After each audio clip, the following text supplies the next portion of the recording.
समाचार सेवा प्रभाग से प्रस्तुत है साप्ताहिक कार्यक्रम पब्लिक स्पीक। नमस्कार, पब्लिक स्पीक में आप सभी का स्वागत है।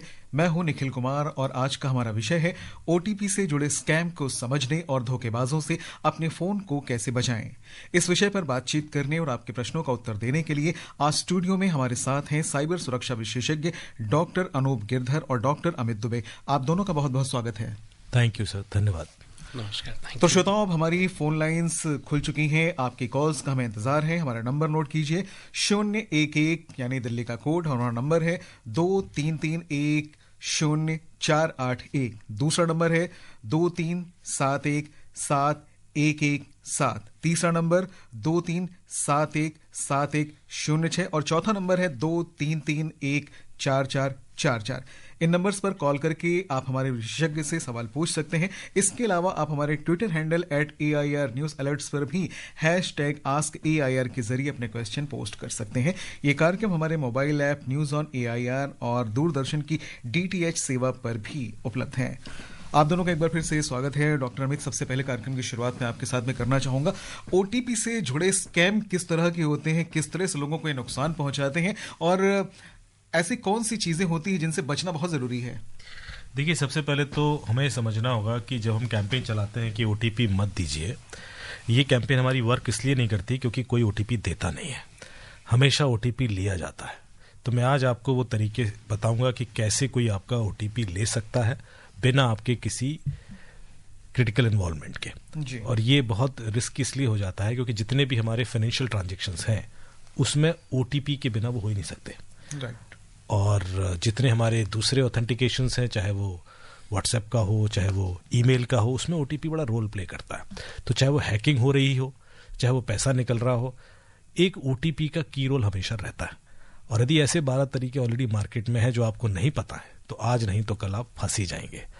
सबसे पहला जो तरीका है वो कहलाते हैं हम कॉल मर्जिंग टेक्निक, जिसमें क्या होता है कि आप निखिल जी हैं, आपको एक कॉल आता है कि अमित जी ने आपका नंबर दिया सर और आपको हम एक प्रोग्राम में बुलाना चाहते हैं, दिल्ली में है, भारत मंडपम में है, थोड़ी कहानी कही जाएगी, आपके सामने एक भरोसे का नाम लिया जा रहा है, आप उस पर बातचीत शुरू कर देंगे। 20 सेकंड के बाद वो बोलेगा Nikhil ji Amit is also calling, Amit भी आपको कॉल कर रहे हैं, आप एक काम कीजिए कॉल मर्ज कर दीजिए ताकि हम तीनों आपस में बात कर सकें।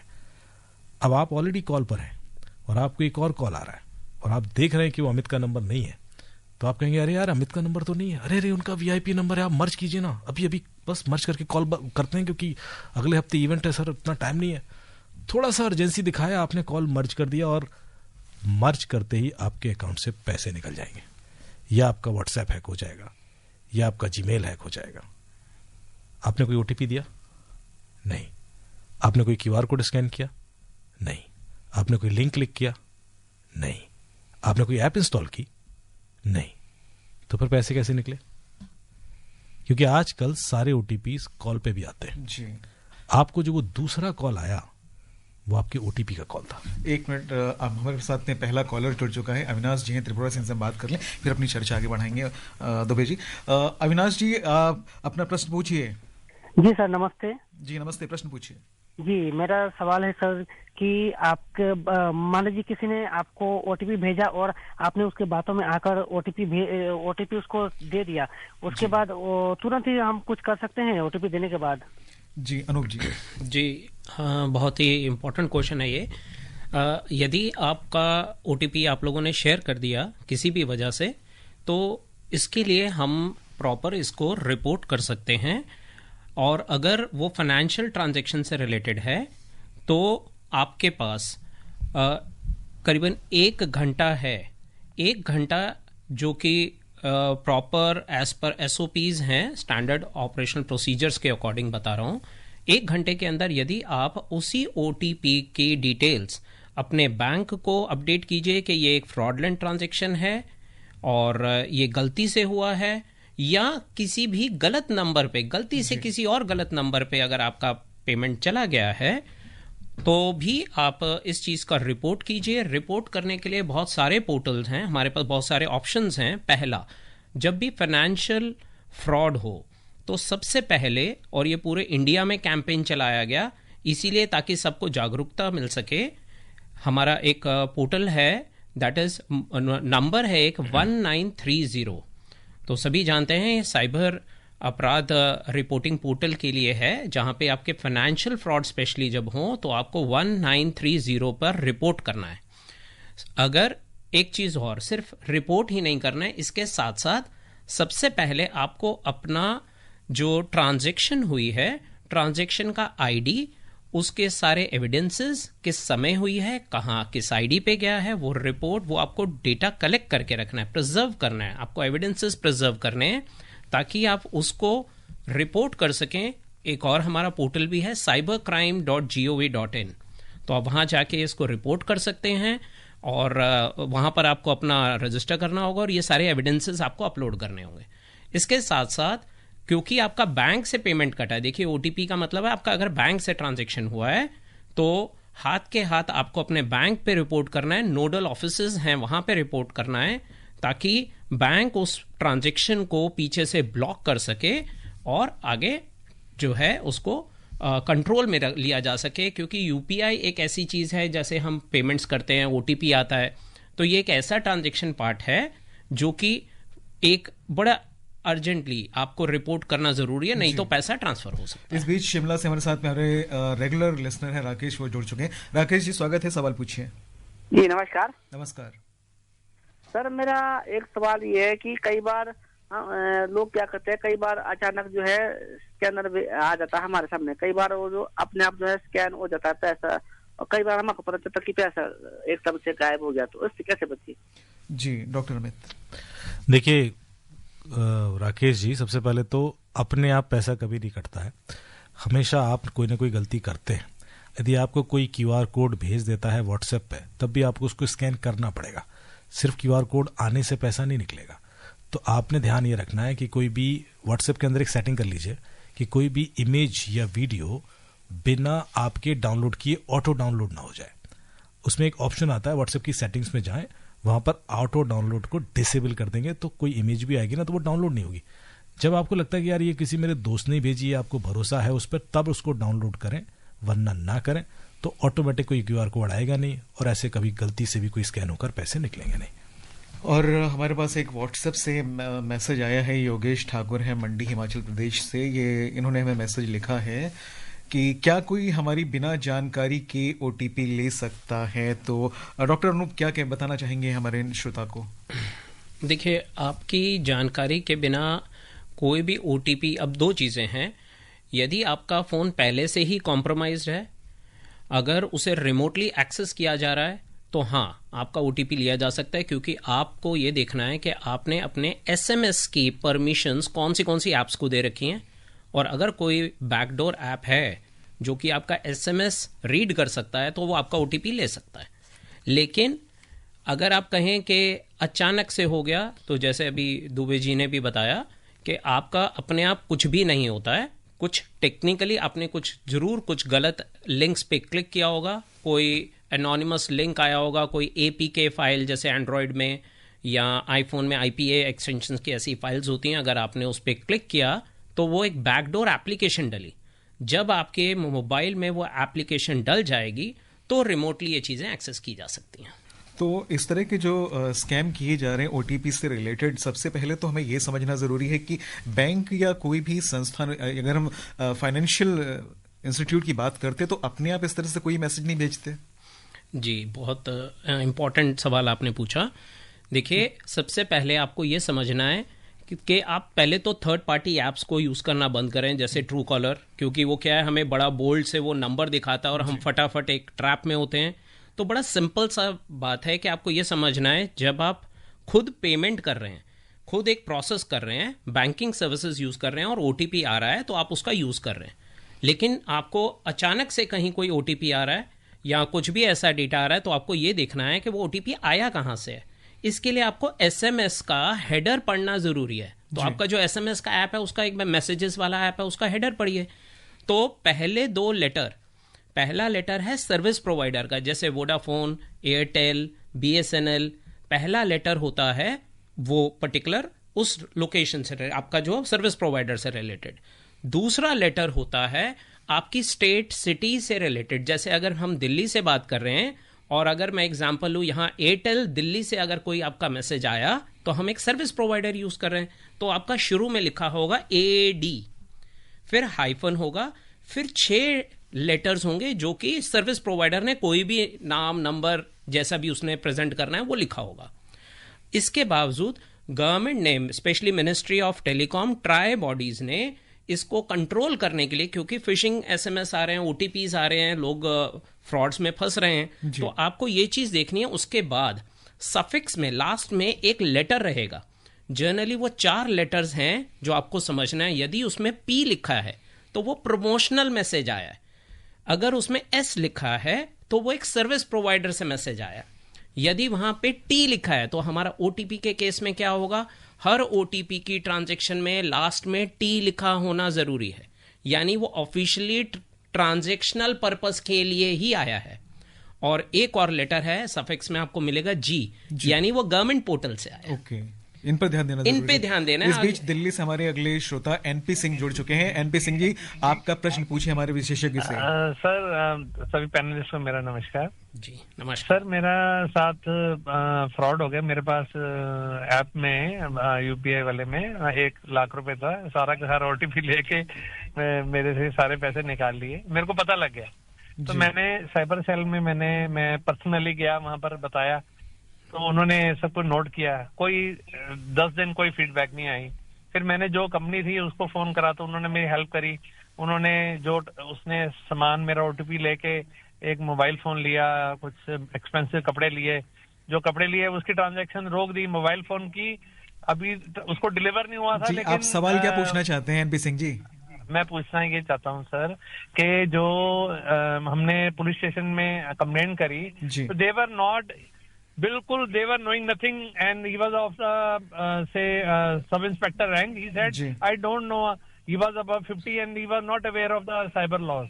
मैं आपकी बात को आउटराइटली रिजेक्ट नहीं कर सकता, क्योंकि ऐसा होता है कई बार थाने में भी जो ऑफिसर्स हैं उनको लेटेस्ट मोडस ऑपरेंडीज नहीं पता होती हैं और क्या आगे कदम बढ़ाने उनके बारे में कम जानकारी होती है। हो सकता है आपके संग ऐसा कुछ हुआ हो, लेकिन आगे से ऐसा कुछ ना हो। और हमारे श्रोताओं के लिए मैं बता दूं, सबसे पहले तो कोई भी फ्रॉड होता है 1930 पर, जैसा उन्होंने बताया अनूप जी ने, आपको कॉल करके तुरंत ट्रांजेक्शन की डिटेल्स देनी है।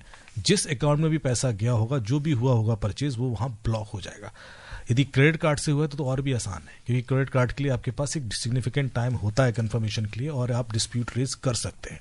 तो आप अपनी बैंक को भी एक ईमेल करके इन्फॉर्म करें, और आप 1930 पर भी कॉल कर दें।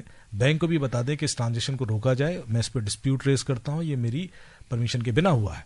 और ये RBI की क्लियर गाइडलाइन है कि यदि आप 3 दिन के अंदर अपने बैंक को इन्फॉर्म कर देते हैं ऑन ईमेल और रिटन लेटर के थ्रू, तो बैंक इज लायबल टू पे यू 100% मनी। तो ये आप यदि एक्शन ले लेंगे, सिंपल से एक्शन है। और तीसरा जो बताया www.cybercrime.gov.in, क्योंकि 1930 पर हर चीज़ें आप नहीं बता पाते फ़ोन पर, तो जो आपके डिटेल हैं, ट्रांजेक्शन IDs हैं, वो रिटन में आप cybercrime.gov.in को सबमिट कर दें, और आपको एक एक्नॉलेजमेंट नंबर मिलेगा, वो आप 1930 पर शेयर कर दें, उस पर एक IO असाइन हो जाएगा और इन्वेस्टिगेशन शुरू हो जाएगी। दिल्ली से हमारे नियमित श्रोता है धर्मवीर जी, स्वागत है, सवाल पूछिए। निखिल जी नमस्कार, मैं धर्मवीर गांधी का दिल्ली से बोल रहा हूँ। सर नमस्कार जी। जैसे कि देखा जाता है कि साइबर क्राइम तो कहीं भी बैठा कोई भी कर सकता है, देश या विदेश से। क्या एक चीज हमने नोट किया है कि जैसे अगर हमारा कोई पेमेंट फंड अपने बैंक से अदर बैंक पे जाता है तो उसको जाने में भी टाइम लगता है, तो बीच में एक ऐसा ही छन्नी है जो आप टेक्निकल भाषा में समझ गए होंगे मेरी बात को, कि PNB से गया हो तो अदर बैंक में गया, तो बीच में एक छन्नी ऐसी होती है जो वो उसको रोक के रखती है, पहले उसको कवरिंग देखती है कि हाँ ये ठीक फंड जा रहा है।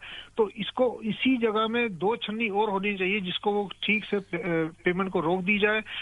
फ्रॉड हो भी जाए तो उसमें टाइम ज्यादा लगे और हमें कोई बात नहीं, हमारे को 6 घंटे पेमेंट आने में लग जाएंगे, कोई ऐसी दिक्कत नहीं है। तो और एक चीज साथ में ये होती है कि अगर हम कोई भी अगर कस्टमर केयर का नंबर डायल करते हैं तो पहले वहाँ 10 तरह के ऑप्शन आते हैं, तब जाके हमें कस्टमर केयर में हेल्प की जरूरत पड़ती है। वहां जाके बटन दबाओ, ये दबाओ, इससे क्या है कि अगर फ्रॉड हो गया। बिल्कुल, मैं आपकी बात को समझ पा रहा हूँ। डॉक्टर अमित आपको जरूर कुछ ना कुछ गाइड करेंगे इस बारे में।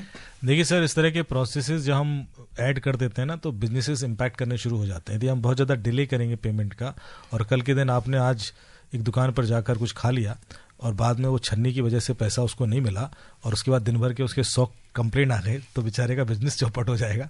तो इस चक्कर में क्या होता है कि जब आपने पैसा दे दिया और सर्विस मिल गई है, तो वो चीज़ उसी समय एग्जीक्यूट होनी चाहिए। उसके लिए हम आधे घंटे 1 घंटे की विंडो डाल के बिजनेस को हैम्पर कर देंगे।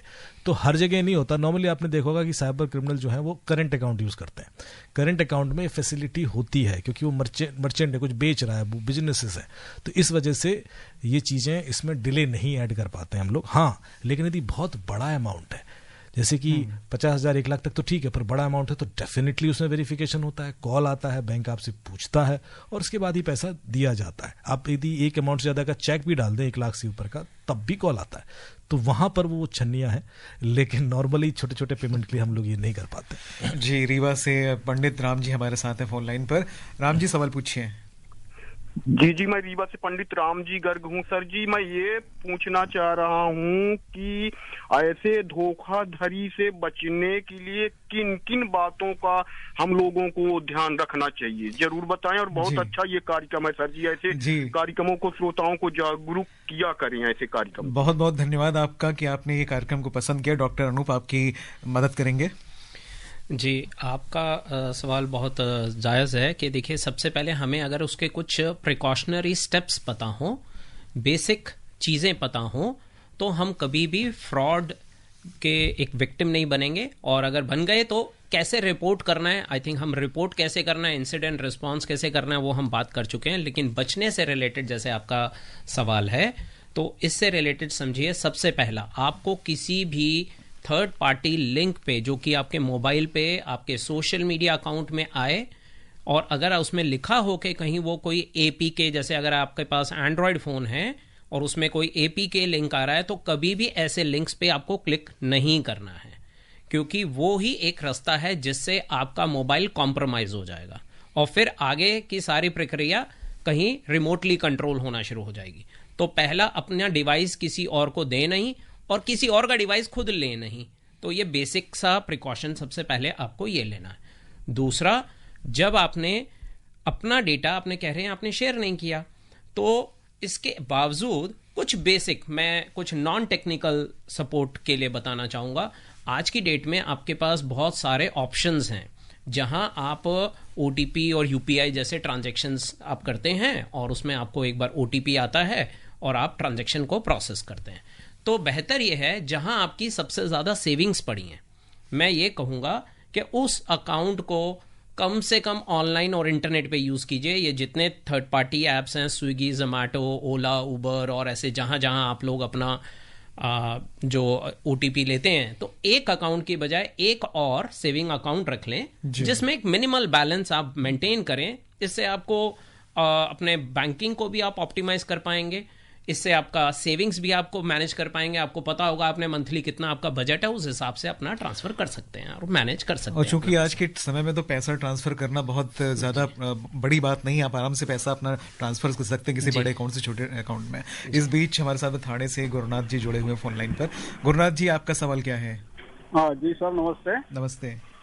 और सर, मेरा क्वेश्चन है सर, ये जो UPI से हम ट्रांजेक्शन करते हैं जी, तो ऑन टाइम पासवर्ड आ जाता है जी, तो सर ये मतलब हो जाने के बाद, ट्रांजेक्शन हो जाने के बाद ये तो डिलीट होता होगा ना, तो ये जो फ्रॉड करने वाले साइबर लोगों को, साइबर फ्रॉड करने वाले को कैसे पता चलता है और उसी से जब फ्रॉड करके पैसे मतलब निकाल लेते हैं? और मेरा दूसरा सवाल है, ये जो अभी कोर्ट ने जो निर्देश दिए है कि इसकी जांच जो है, बड़े बड़े फ्रॉड होते हैं जो साइबर, और हर पुलिस स्टेशन में साइबर सेल तो है, लेकिन मतलब इसके लिए ये लोग पहले सक्षम नहीं थे क्या? मतलब कोर्ट ने जो अभी आदेश दिया है कि इसकी जांच जो है वो CBI करे। Thank you sir. जी, डॉक्टर अमित। योगेश जी, कोर्ट ने जो आदेश दिया है वो हर तरह के साइबर क्राइम के लिए नहीं दिया है। उन्होंने सिर्फ डिजिटल अरेस्ट के जो केसेस हैं उसके लिए संज्ञान लिया है कि डिजिटल अरेस्ट के केसेस के लिए CBI, क्योंकि डिजिटल अरेस्ट के केसेस में क्रिमिनल पुलिस को इम्पर्सोनेट कर रहा है, ED को इम्पर्सोनेट कर रहा है, CBI के नाम से कॉल कर रहा है, और ये बहुत संगीन चीज है। यदि भारतीय जांच एजेंसियों के नाम पर लोगों को लूटा जाएगा तो ये तो देश की सुरक्षा का मामला बन जाता है। इसलिए CBI का इन्वॉल्वमेंट जरूरी था और ये केस बहुत बढ़ गए थे, इसलिए एक अलग से ऑर्डर दिया गया। लेकिन जो day to day cyber crime है, जो आप बाकियों की बात, वो CBI नहीं जांच करेगी, वो वही पुलिस जांच करेगी, वो स्टेट का ही अफेयर है और लॉ एंड ऑर्डर हमेशा से हमारे यहाँ स्टेट अफेयर ही होता है। अमित जी, इसी बात से जुड़ी एक बात मेरे जहन में ये आई कि अगर किसी के सामने ऐसी कोई बात आती, कोई घटना सामने आती, तो उन्हें क्या करना चाहिए सबसे पहले? यदि साइबर क्राइम हो जाता है, नहीं होने से पहले किसी को डिजिटल अरेस्ट के लिए कहा जाता है कि आप डिजिटल अरेस्ट हो रहे हैं, तो उस समय क्या करना चाहिए? नहीं, कुछ देखो, यदि आप डिजिटल अरेस्ट नाम का जो शब्द है वही इलीगल है, डिजिटल अरेस्ट नाम की कोई चीज होती नहीं है, तो करना क्या है? सीधे आपको फोन काट देना। यदि आपको कोई डिजिटल अरेस्ट या किसी भी गवर्नमेंट एजेंसी के नाम पर चाहिए, आप पंगे ले ही क्यों रहे? मैं तो कहूंगा सीधे फोन काटो भाई। मतलब आपको आज डिजिटल अरेस्ट के नाम पे पुलिस का इंपर्सोनेशन है, कल ईडी का आएगा, फिर एनसीबी का आएगा, फिर वो किसी और का करेगा। ये तो ऑनगोइंग प्रोसेस है। तो आपने कुछ करना नहीं। एक और मैं मोटी चीज बात बता दूं, 70% साइबर क्राइम आपके संग नहीं होगा यदि आप एक चीज, बेसिक चीज याद रखेंगे। 70% की मैं रेटिंग गारंटी दे रहा हूं आपको। आप FIR उठा के देख लीजिए, बंदे बोलेंगे साहब मुझे फोन आया था कि रेंट ट्रांसफर करना है, ये लिंक है, क्लिक कर दीजिए, रेंट आ जाएगा। फोन आया था साहब कि ये एप्लीकेशन इंस्टॉल कर लीजिए, डिविडेंड आपका आ जाएगा। ये फोन आया था साहब कि पैसा आ रहा है, ये QR कोड स्कैन कर लीजिए, आपका क्या कहते हैं लॉटरी का पैसा आ जाएगा। पैसा आ रहा था। हमारे जो फाइनेंशियल सिस्टम का थंब रूल है वो ये है कि यदि आपके अकाउंट में पैसा आ रहा है तो आपने कुछ नहीं करना है। आपने कुछ करना ही नहीं है। बिल्कुल, आपने कुछ करना ही नहीं है। यदि आप इतनी सी याद रख गए, 70% साइबर क्राइम नहीं होगा। मैं गारंटी दे रहा हूं आपके सिनेमा, क्योंकि मैं जितनी FIR उठाता हूं 70% टाइम पैसा आ रहा था और आप कुछ किए जा रहे थे। इस बीच छत्तीसगढ़ से योगेश हमारे साथ फोन लाइन पर है। योगेश जी, आपका सवाल क्या है, पूछिए। जी सर, ये पूछना चाह रहे हैं, जो लिंक वगैरह आते हैं, ये टेक्स्ट मैसेज या ईमेल वगैरह में, ये कितने खतरनाक हो सकते हैं? जी डॉक्टर अनूप। जी बिल्कुल, जो लिंक हैं ये बहुत खतरनाक हैं। क्यों? क्योंकि इनमें आपके मोबाइल पर एप्स इंस्टॉल होती हैं। जैसे मैंने आपको बताया, एप्स क्या करती हैं, वो बैकडोर में आपके पूरे फ़ोन में जो भी सर्विसेज हैं, वो चाहे कैमरा हो, आपका माइक हो, आपका स्टोरेज हो, आपके बैंकिंग एप्स हो, उन सब की परमिशन ले लेती हैं। तो जहां उनको परमिशन मिल गई, वो रिमोटली आपका मोबाइल को कंट्रोल कर सकती हैं। आपने सुना होगा जैसे कुछ टेक्निकल सपोर्ट एप्स होती हैं, जैसे एनीडेस्क जैसी, है ना। तो आप इस तरीके के बहुत सारी थर्ड पार्टी एप्स होते हैं जिससे आप अपने कंट्रोल देते हैं बाहर। और ये वो एप्स हैं जहां फ्रंट एंड नहीं है, बैक एंड है। बैक एंड है तो वो हिडन रहेंगी और वो आपका मोबाइल को कंट्रोल करेंगे। ऐसे में आपको पता कैसे चलेगा? आपका मोबाइल गर्म हो रहा होगा, आपका इंटरनेट का यूजेज बढ़ रहा होगा। तो कृपया करके अपना इंटरनेट यूजेज रेगुलर चेक करें, कहीं वो ज़्यादा तो नहीं यूज़ हो रहा, बैटरी ज़्यादा तो नहीं कंज्यूम हो रही, है ना, मोबाइल गर्म तो नहीं हो रहा। ये छोटे छोटे सिम्टम्स हैं जहां आपको नॉन टेक्निकली आप चेक कर सकते हैं कि आपका डिवाइस कहीं कॉम्प्रोमाइज तो नहीं हो रहा। जी Amit ji, SIM swapping scam भी क्या इसमें एक कोई पार्ट होता है OTP के स्कैमर्स के लिए? बिल्कुल बिल्कुल। देखिए, आपका फोन कहीं चार्जिंग पे लगा है, आप फोन छोड़ के वॉशरूम चले गए, कोई आपका फोन का सिम बदल के आपका सिम उसके पास गया, सारे OTP जाएंगे, ना सिर्फ पैसे निकलेंगे, व्हाट्सएप भी हैक हो जाएगा, सब कुछ हैक हो जाएगा। ऐसे में आप अपने सिम को लॉक कर सकते हैं। सिम के अपने फोन की सेटिंग्स में जाएं, वहाँ एडवांस में एक ऑप्शन दिखता है सिम लॉकिंग का, जहां पर एक पिन डाल सकते हैं। उसके बाद यदि सिम कोई बदल भी लेगा तो उसको वो पिन डाले बिना सिम यूज ही नहीं कर पाएगा। तो ये जरूर ध्यान रखिए, आप सिम स्वैपिंग फ्रॉड से बचे रहेंगे। और SMS परमिशन भी लगाई जा सकती है कि इस तरह के SMS हमारे पास ना आए या इस तरह के SMS ही आए? नहीं, अभी ऐसा कोई प्रोविजन नहीं है। SMS तो आपको आएंगे, लेकिन हाँ आप रिपोर्ट कर सकते हैं। यदि आपको, जैसे कि जो चक्षु पोर्टल है हमारे sanchar-sathi.gov.in पर, यदि आपको अनसॉलिसिटेड कम्युनिकेशन हो रहा है, व्हाट्सएप पे कोई मैसेज कर रहा है, SMS आ रहे हैं, आप उस नंबर को रिपोर्ट कर दीजिए, वो नंबर ब्लॉक हो जाएगा। जी doctor Anup, screen sharing app जो होते हैं वो किस तरह से नुकसान पहुंचा सकते हैं लोगों को OTP के लिए? आपकी स्क्रीन शेयरिंग ऐप में तो जो भी आप एक्टिविटी कर रहे हैं, फिर चाहे आपकी चैटिंग हो, वो चाहे OTP हो, या कोई भी आपने ऐप यूज करी, वो सब कुछ एक्सेस किया जा रहा है। दो तरीके से इसमें बैकएंड में एक्सेस होता है। एक, जनरली स्क्रीनशॉट लेके, और वो स्क्रीनशॉट्स, लिस्ट ऑफ स्क्रीनशॉट्स वहां एक्सेस किए जा सकते हैं रिमोटली। दूसरा, क्लिप्स बना के वीडियो रिकॉर्ड करके। तो ऐसे में क्या होगा, आपकी मोबाइल की मेमोरी भरेगी। जहां मेमोरी ज्यादा भरती जा रही है तो आपको चेक करना है, और वही डेटा जब ट्रांसफर होगा तो उसमें बैंडविड्थ ज्यादा यूज होगी और मोबाइल गर्म ज्यादा होगा। तो ये बड़े बेसिक सी चीजें हैं। अगर आपके साथ ऐसा हो रहा, जरूरी नहीं वो हार्डवेयर फॉल्ट है, हो सकता है वो हार्डवेयर फॉल्ट भी हो, लेकिन आपको ये भी साथ में चेक करना है कि आपने कितनी ऐप्स डाल रखी हैं और क्यों डाल रखी हैं, और उसके अंदर कहीं पीछे से कोई आपका डेटा एक्सेस ना करो। इसके लिए मोबाइल ऑडिट्स किए जाते हैं जी। तो प्रॉपर प्रोसीजर भी है। टेक्निकली हम एक एक चीज निकाल सकते हैं कि ये देखिए आपके फोन में ये चीजें चल रही थी, ये थी डेंजरस परमिशंस जो आपने उनको अलाउ की हुई थी कुछ पीछे ऐप्स में से, लेकिन उसके लिए आपको ऑडिट करना पड़ेगा। जयपुर से प्रमोद जी हमारे साथ हैं फोन लाइन पर। प्रमोद जी, सवाल पूछिए आपका।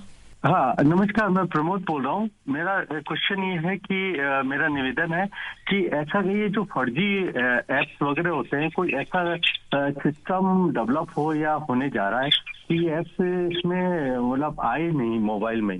बिल्कुल जी, बिल्कुल प्रमोद जी, मैं आपको एक टूल रिकमेंड करूंगा जिससे कि आप जिस तरह भी फ्रॉड हो रहे हैं, चाहे वो लिंक बेस्ड हो, QR कोड बेस्ड हो, ऐप बेस्ड हो, आप उसको डिटेक्ट कर सकते हैं और वो होगा ही नहीं। उस ऐप का नाम है मोबी आर्मर। मोबी आर्मर में 4 फैसिलिटीज़ हैं। पहला है कि आप QR कोड पेमेंट के लिए कर रहे हैं या वाईफाई के लिए कर रहे हैं, या आप मेनू कार्ड देख रहे हैं होटल का, या बोर्डिंग पास है, या शादी का कार्ड है, कभी भी QR कोड स्कैन करें, पहले इससे कर लें। यह आपको बता देगा कि वो सेफ़ है अनसेफ है। आप गूगल पर सर्च करते हैं कि आपको उड़ीसा में होटल बुक करना है, आपको एक लिंक आता है, पेमेंट कर देते हैं और लुट जाते हैं। आपको कैसे पता कि ये लिंक ऑथेंटिक है, उसी कंपनी का है, उसी होटल का है? कुंभ में आप टेंट बुक कर रहे हैं, अयोध्या में कुछ आश्रम बुक कर रहे हैं, तो आपको ये पता होना चाहिए कि हर बड़ी ऑर्गेनाइजेशन या ब्रांड के नाम पर एक क्लोन वेबसाइट बन जाती है। उसको आप मोबी आर्मर के थ्रू चेक कर सकते हैं। वो बता देगा कि क्लोन तो नहीं है, इस पे आप पेमेंट कर सकते हैं, नहीं कर सकते। और इसमें तीसरा ऑप्शन है ऐप स्कैनिंग का, जो आप पूछ रहे हैं कि आपके फ़ोन में यदि कोई भी ऐसी ऐप है जो आपके पैसे उड़ा सकती है या आपका डेटा चुरा सकती है, तो वो आपको वार्न कर देगा, रेड में दिखेगा, आप उसको अनइंस्टॉल कर दें। जी। और डॉक्टर अनूप, इस वक्त आजकल SIR कई राज्यों में चल रहा है और ऐसी खबरें भी सामने आई कि SIR के बहाने लोगों को OTP वाले मतलब इस तरह की चीज़ें की जा रही हैं उनके साथ में। जी, बहुत इम्पोर्टेंट क्वेश्चन है। देखिए, जब भी कोई एक नया टॉपिक हमारे देश में चलता है, आजकल SIR आप मीडिया में देख रहे हैं और सब, तो ये सीधा एक मॉडरस ऑफ ऑपरेंडी बनता है साइबर क्रिमिनल्स को, क्योंकि अब एक और नया डायरेक्शन मिल गया कि, और ये अभी हमें सुनने में भी आ गए हैं कुछ केसेस। उसमें क्या हुआ है कि किसी ने एज अ BLO बन के फ़ोन करा कि आपके इस एरिया से जो है आपका SIR फॉर्म सबमिट नहीं है, तो आप तो अब वोट नहीं दे पाएंगे। यदि आपको देना है तो आपको आना पड़ेगा, या तो इतना सब कुछ करना पड़ेगा, नहीं तो हम आपको एक OTP दे रहे हैं, आप हमें वो शेयर कीजिए और आपका SIR फॉर्म पूरा सबमिट हो जाएगा, हम उसी को वेरीफाई कर देंगे और अपनी डिटेल्स भी दीजिए। तो एक तो आप अपनी खुद ही डिटेल्स दे रहे हैं जी, है ना, दूसरा आप उनको वो OTP आ रहा है और वो आपको OTP दे रहे हैं। तो वो OTP इसलिए नहीं था कि वो आपका SIR फॉर्म सबमिट हो रहा है, वो OTP था आपका कहीं ना कहीं बैंक अकाउंट हैक हो रहा है और आपसे कहीं ट्रांजैक्शन निकाली जा रही है। और सुशील हैं संभाजीनगर महाराष्ट्र से। सुशील जी, सवाल पूछिए।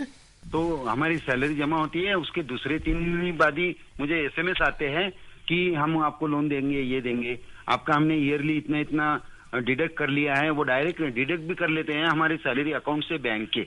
तो how it is possible without my permission? ये कैसा पॉसिबल है? डॉक्टर अमित, देखिए, कई जगह आप ऑटो डिडक्शन का ऑप्शन इनेबल कर देते हैं कुछ सर्विसेज के लिए, और वहां पर आप ही ने अलाउ किया होता है कि जब पैसा होगा अकाउंट में मंथली ये वाली पेमेंट हो जाए, तो इस वजह से वो ऑटो डिडक्ट होता है। आपने ध्यान देना है कि आपने ये सर्विसेज कहाँ इनेबल कर रखी हैं। आपकी परमिशन के बिना कभी भी नहीं हो सकता। दूसरा, आपकी इन्फॉर्मेशन जाती कैसे है लीक? क्योंकि आपके फ़ोन में ऐसी 20-22 एप्लीकेशन होंगी जो हर एक OTP पढ़ते हैं। जैसे आपके SMS में सैलरी का SMS आता है, वो पढ़ लेते हैं, उनको पता पड़ जाता है कि सैलरी आ गई, बस मौका मिल गया, अब इनको कॉल करो, लूटो। तो आपने क्या करना है, अपनी SMS की परमिशन सबको नहीं देनी है। इसमें एक और ऑप्शन मिलता है आपको, allowed only when in use. पहले होता था अलाउ या डोंट अलाउ, अब तीसरा ऑप्शन भी मिलता है।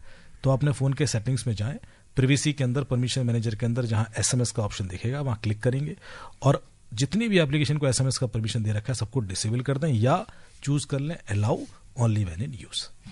और श्रोताओं, फिलहाल कार्यक्रम का निर्धारित समय समाप्ति की ओर हो चला है, तो इस कार्यक्रम में शामिल होने के लिए आप सभी का आभार व्यक्त करते हैं। और आज की चर्चा और श्रोताओं की जिज्ञासाओं का समाधान करने के लिए हम साइबर सुरक्षा विशेषज्ञ डॉक्टर अनूप गिरधर और डॉक्टर अमित दुबे, आप दोनों को भी धन्यवाद देते हैं।